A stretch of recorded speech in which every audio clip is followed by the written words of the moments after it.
Hello, and welcome to what is possibly one of the most startling to me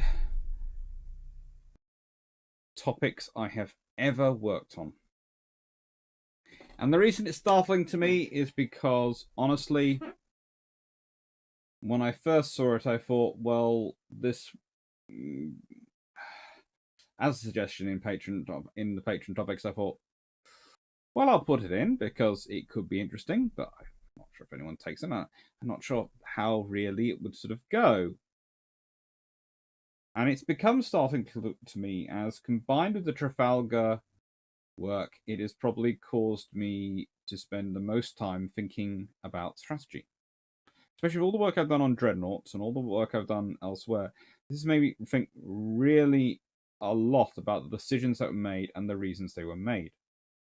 And it's allowed me to explore the what might have beens. Not the what ifs, the what might have beens, the things which were honestly looked at as options but were ruled out for various reasons because they didn't fit with the needs at the time because of the criteria that came about. And it's going to be cool. So first off, before we get into everything, I'm just going to quickly point out I have a Spreadshirt store. The reason this matters is because on seeing this, my lovely aunt set me a challenge. If I could get to 13,000 subscribers by December 31st, 2021, she and my uncle will both take a picture of themselves wearing Blackburn face masks. Please, it's for family bragging rights, and the picture will go in brew ships. So please, if you like the videos, like them, share, subscribe. That'd be really kind of you. Thank you. Anyway, the ground rules for this. Well, I thought I could take this two ways. I could go really sci-fi. And I mean really, really sci-fi. And just imagine what happens if you bring all the Star Wars technology and all those things in. And then I thought, no, let's do this. Let's treat it seriously. Let's be really serious. And so I came up with these ground rules. The technology has to be time appropriate. It can be plus or minus 5 years is what I've done it is because let's be honest, technology when it's within 5 years, if there's different funding priorities can have been come up, so it can come in slightly earlier, especially if there's a sort of sequence you can present, a logical sequence. Tarkin replaces Tirpitz, so the Navy laws and the High Seas Fleet will change. The structure of Germany and its maritime infrastructure development will stay close to history, though. Or rather, close to what they could stay within history. Tarkin, as I'll be explaining, does make changes. This will not happen in a vacuum, i.e., the British Navy and the Royal Navy will respond. We're going to presume, though, that Dreadnought is still first and British, mainly because of that maritime infrastructure reason and because Britain has the various issues of turbines and the ability to do it. So even if the Germans had started down that road, the British would have probably reached it first. Thrawn takes over Shear's career, so he'll become an admiral in charge of the High Seas Fleet in 1916, and Jellicoe will still be in charge of the Grand Fleet. Now, I've left the battle cruisers out of mentioning this because, honestly, I'm still deciding, looking at the various drafts, and this is not, by no means, this is just a quick introduction. It's not going to go through all the slides, all the discussions I've done. Currently, it's into 40 slides, PowerPoint. So this isn't going to go into Jellicoe. It isn't going to go into Thrawn. It's literally looking at the theory behind the construction of fleets to explain that.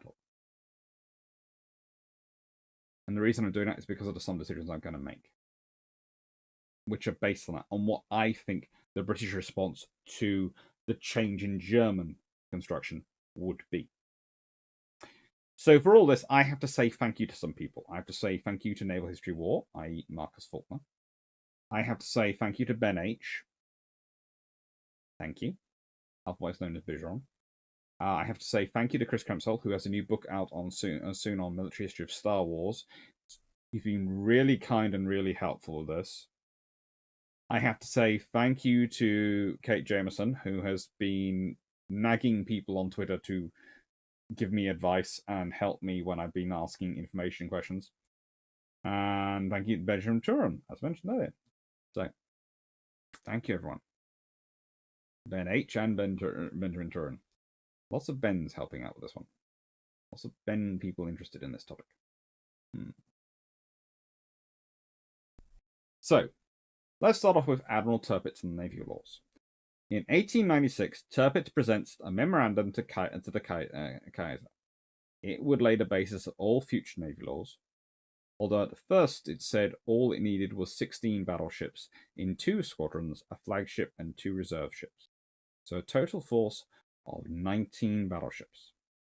And was the first document to define in German government their traditional friend and ally, Britain, as an enemy. This is done not because Britain at the time represents an existential threat to Germany. They have no belief that Britain wishes to invade Germany at this point. And honestly, considering Britain's traditional animosity to France and Russia, they're fairly certain Britain's quite firmly in their camp. However, Germany, well, the Kaiser wishes for an empire and he wishes for a navy. And he needs to justify these two things. And to get an empire, well, most of the world is not in a position to be taken because most of it's been occupied. So the only people who have an empire that's large enough, he might be able to cull some bits off. He thinks it's British. And they have a powerful navy, and that's what he wants. So basically, Tirpitz gives his emperor what he wants.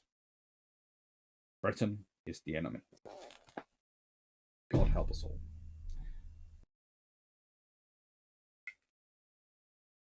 So this is the point of divergence we will take. Ships built from 1896 onwards. However, in battleship terms, we will start with the Kaiser Friedrich III class, even though that vessel is technically laid down in 1895. Why? Because honestly, Tirpitz is laying that down before he's putting down the memorandum in idea on anticipation of the memorandum. So, again, I'm going to start off with the Kaiser Friedrich class being the starting point for Tarkin. Okay, so Tarkin is taking over the role of Tirpitz. Let's do a Tirpitz and Tarkin comparison. Similarities. Both serve emperors who fancy themselves geniuses. Genii. Genie something. Both were enmeshed in massive bureaucracies which were not of their own creation. Differences. Tarkin was far more cunning, far happier to do things beneath the table and off the books than Tirpitz was. Tirpitz had sold his emperor on the creation of the navy, the power it would bring, and the version of how Britain would react. I.e., that Britain would concede without a fight, really, and just because of the glory and power of the navy. Don't think Tarkin would have ever made that mistake. Tarkin was creating a system to rule not only a galaxy, but the galaxies beyond it. This is going to get into something very interesting when I start talking about things like the Death Star.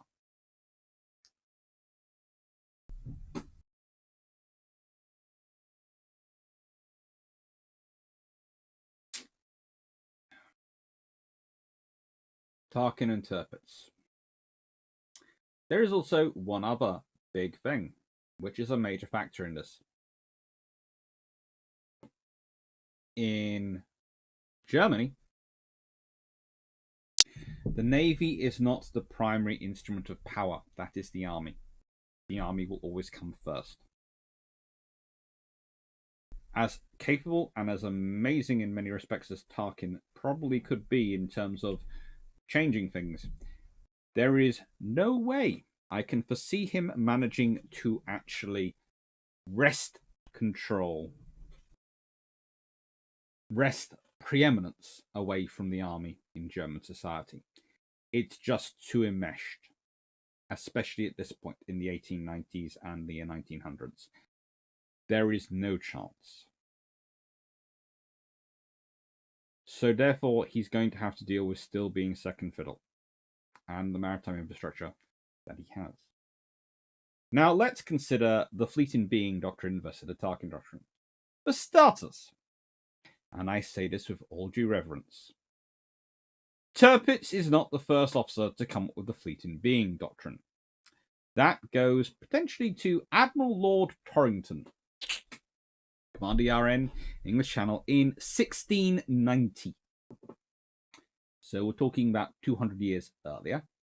First used the term to describe his plans for avoiding battle with the French till such a time as he was reinforced or found it favourable, so as to tie down the French forces and not enable them to be used elsewhere.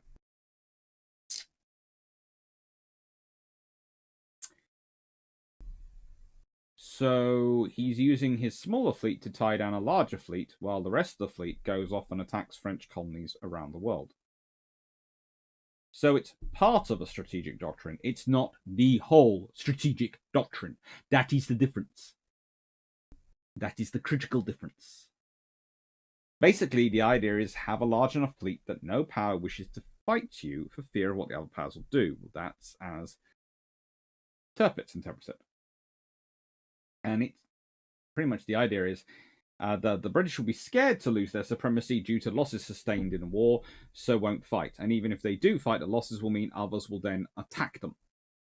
I.e., the view is that the world is ultimately constantly going to attack the British if they're weak, so they have to always be strong, and their strength is itself a weakness because they won't want to fight for risk of losing that strength. Now, there are three things there are problems with that. Based on the idea, the British will not respond with a construction program of their own, as they had when the French and Russians were building up. Would not agree to any alliances, despite a long tradition of coalition building in wartime. They don't have a tradition of peacetime alliances, but they do have a strong tradition of it in wartime. And thirdly, this is possibly the most important thing. I haven't put it up here, but it's something which really does matter in this one.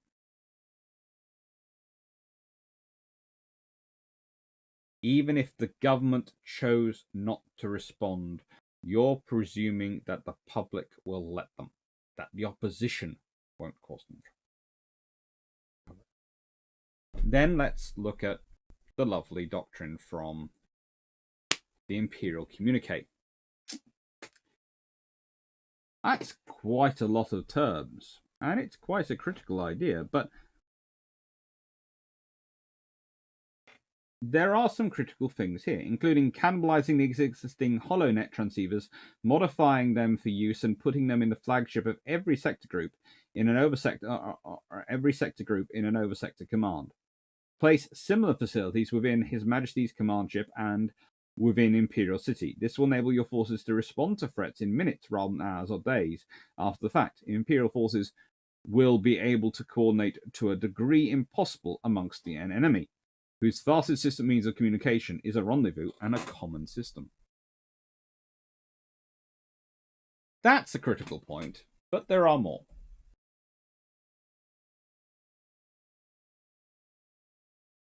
Now,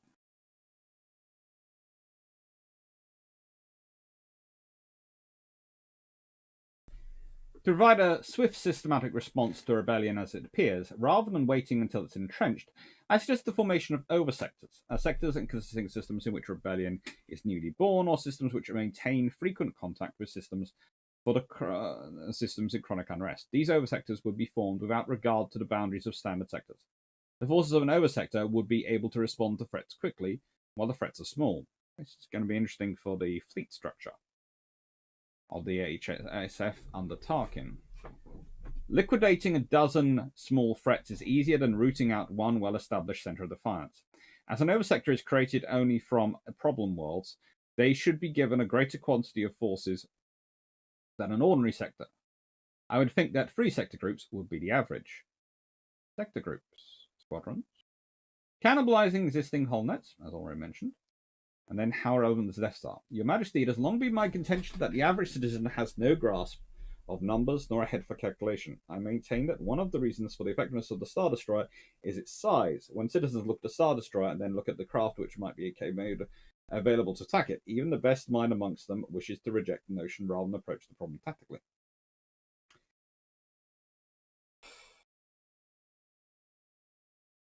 I think this effect could be exploited to a far greater degree. The average citizen deals in symbols, not rational analysis.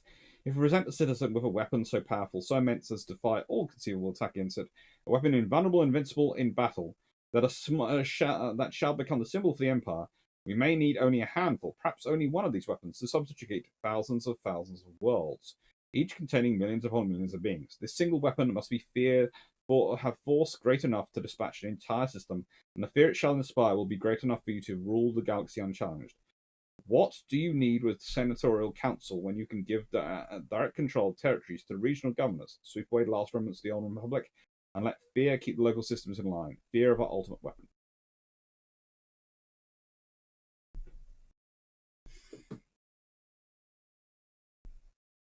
There is another part to this which isn't said in the doctrine at all, but is actually quite relevant. Redundancy. Tarkin, you have to remember, is dealing with the world as is. During the Clone Wars, he has seen Coruscant almost fall. There have been all sorts of problems. He knows his history.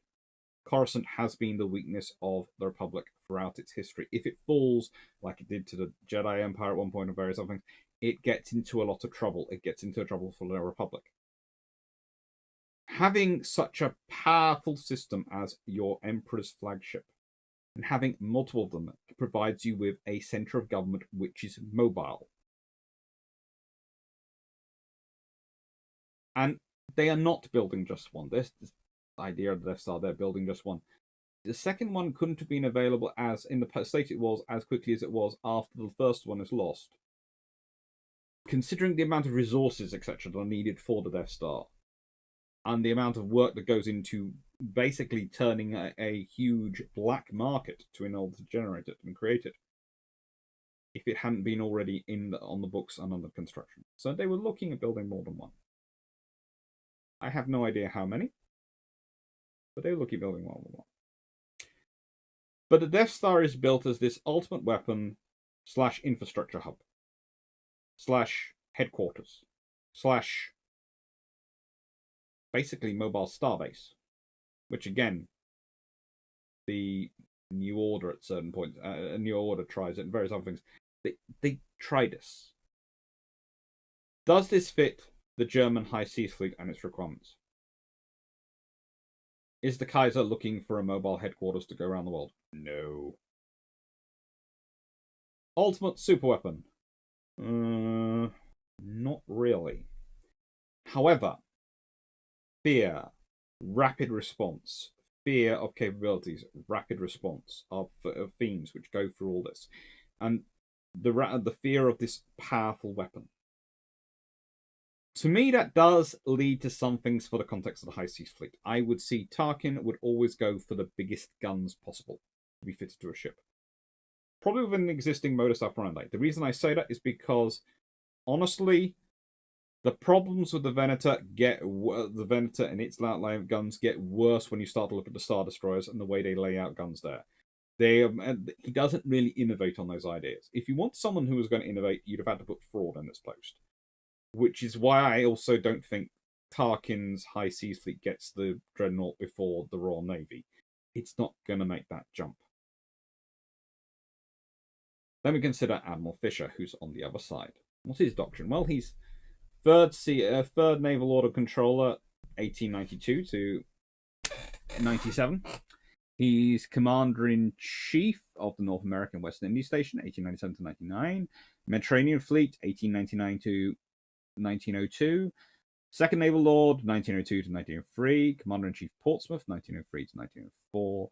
And First Sea Lord, 1904 to 1910. So he has less time in post than Tarkin. Would have, because Tarkin's taking over from Tirpitz. But his doctrine, well, it's fighting efficiency over tradition. It's concentrated long-range fire, especially keen thanks to the Battle of Lisa and the Battle of Tashima on uniform big guns batteries with large portion of able to fire forward. Flotilla forces as a defense. Yes, it's an idea nicked from the Juna Cole, but it works well. Destroyers, submarines, and light cruisers are all part of this doctrine. Cruisers for reconnaissance and economics warfare. Okay. Now, at a certain point, the fleets are going to start responding to each other. But let's start off with a Fisher and Tarkin comparison. Similarities. Both are traumatized by war. Both would like to win wars without ever having to fight them. There you go. I've said it. Both are traumatized. They are. Both have propensity for building mobility fleets. You might focus in on the lovely great big Death Star, but look at what's being churned out by the 100, if not 1,000, the Star Destroyers.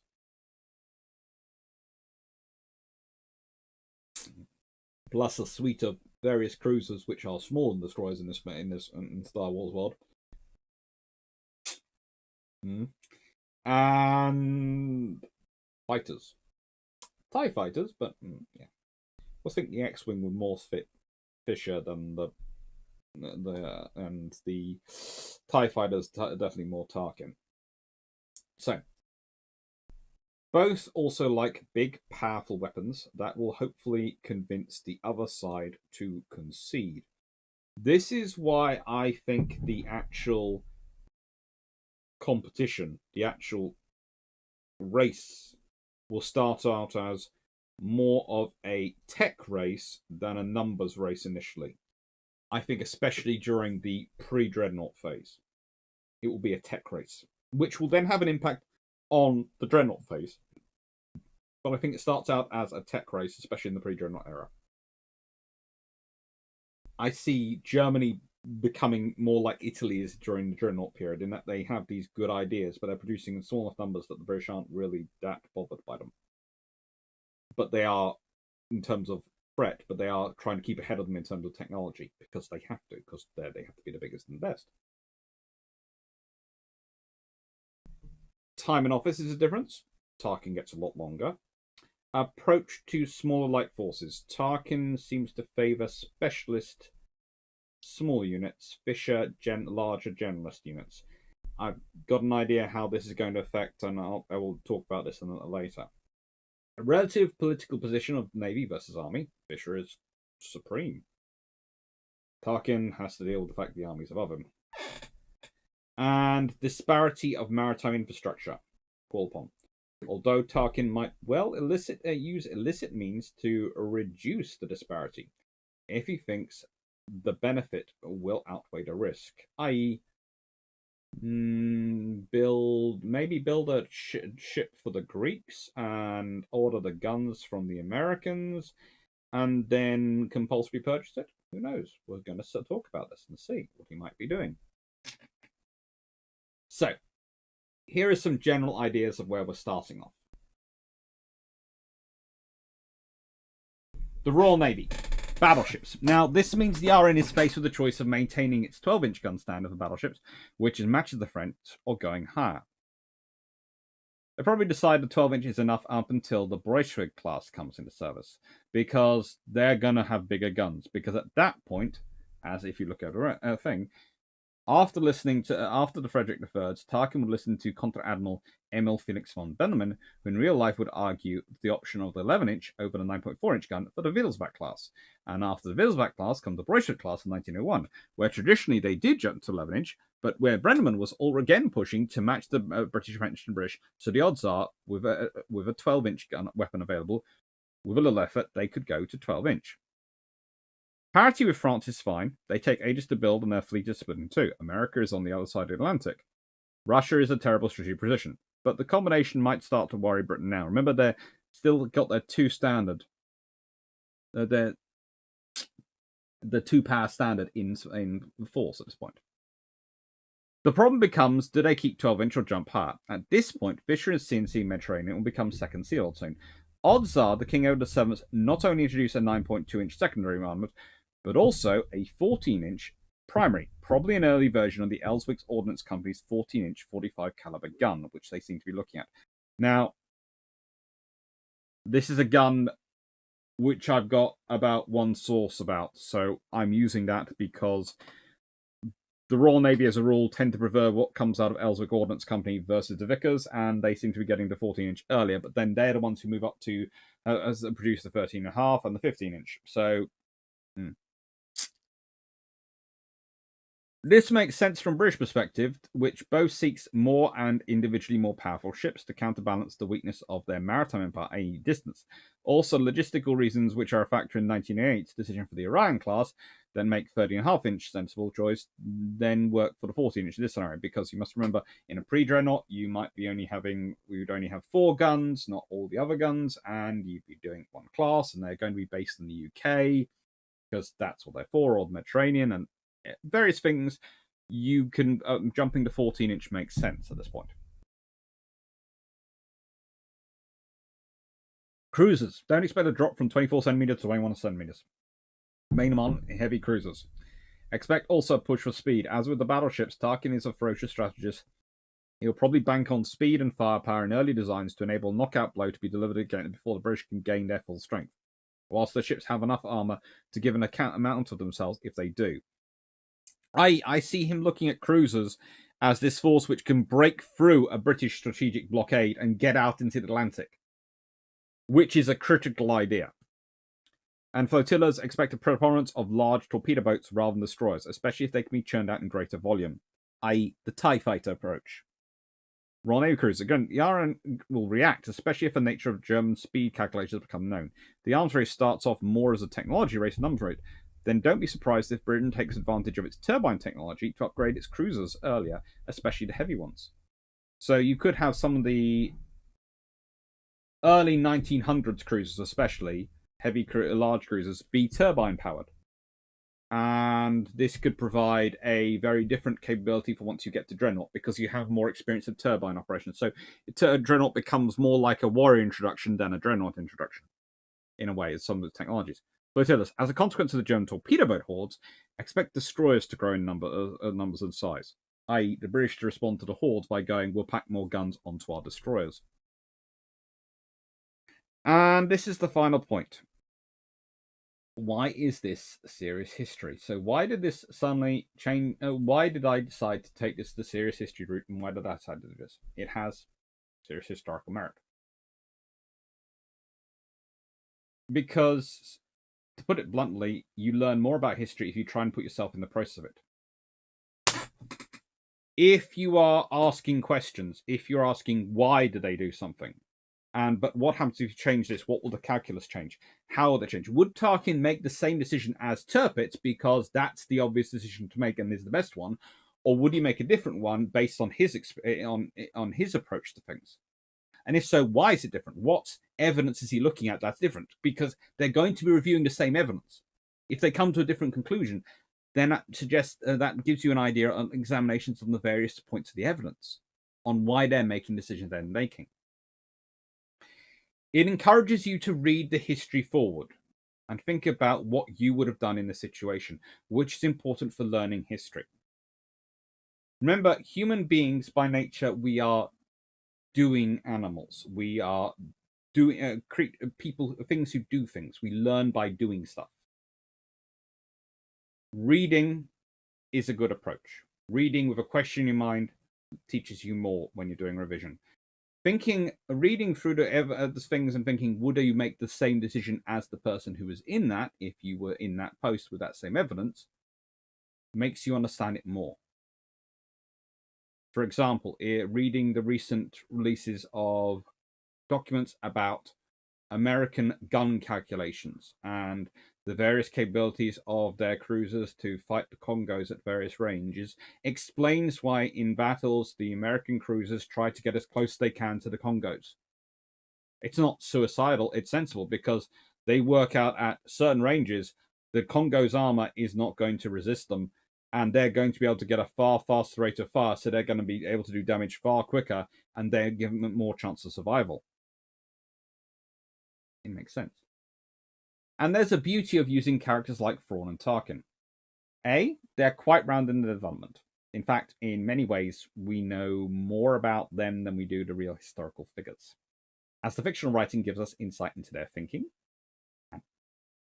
You get an actual thing in there which says this person's thinking this, and you can see how long ago I started writing this because it's not been updated. And the 4th of November one is going to be moving to the 5th. I've got a busy day that day. Now, if you start moving people around in a scenario, you multiply the butterflies and you change out people. You can, in many ways, keep those butterflies more manageable. I.e., if I start changing admirals around and jumping them around, then I have second and third order effects. And I have to think through those. And that complicates matters and it makes it more and more weird and difficult to deal with. And you go farther and farther from reality. If I literally take out, as I'm going to do, Shear and Tirpitz, boom, they're gone. They no longer exist. And in their place goes Tarkin to replace Tirpitz. He has that career, but has his approach the whole way through. So maybe slight variations on it. And Thrawn goes in to replace a Shear, which actually isn't too bad of a similarity in terms of career and approach to things. Then I have two different persons in there to evaluate those decisions by, without the second and third order effects of having to move other people around and working out what happens to your career or that career. It makes life a lot easier to work out and look at the history, and keeps you far truer to the history, so you can get a far more accurate understanding. So, is this what if history? Yes. But that doesn't make it bad history. There is bad what if history. It's when people take something and they just jump and they go way over there without explaining what their process is, where they're going there, and how they're going there. Hopefully, this will be good what if history, which will explain the process, give you the reasons why and the information, and everything is going to be linked back to the history. As for example, when we're talking about the battleships, there is a real admiral called Contra Admiral Emil Felix von Venneman, who is in real life arguing for that. Tirpitz shoots him down. His reason being, it's not in the law. It's not in the laws. This is what we specified. We can't break what we specified, and that might cause too much. That might cause this or that disagreement with the army. Instead of trying to work out a way with the army or trying to figure out a way, oh, it's going to cost this much money. Well, maybe cancel one of the ships and use the rest of the money to pay that, and say keep that ship on account for building in the future year. And maybe use some of the money to help out the infrastructure development. There are options, which, honestly, this gentleman would probably have pushed for. That is a formidable forehead. Anyway, thank you for watching. I hope you've liked, and I hope you enjoy, and I hope you will be here for the live later. Take care.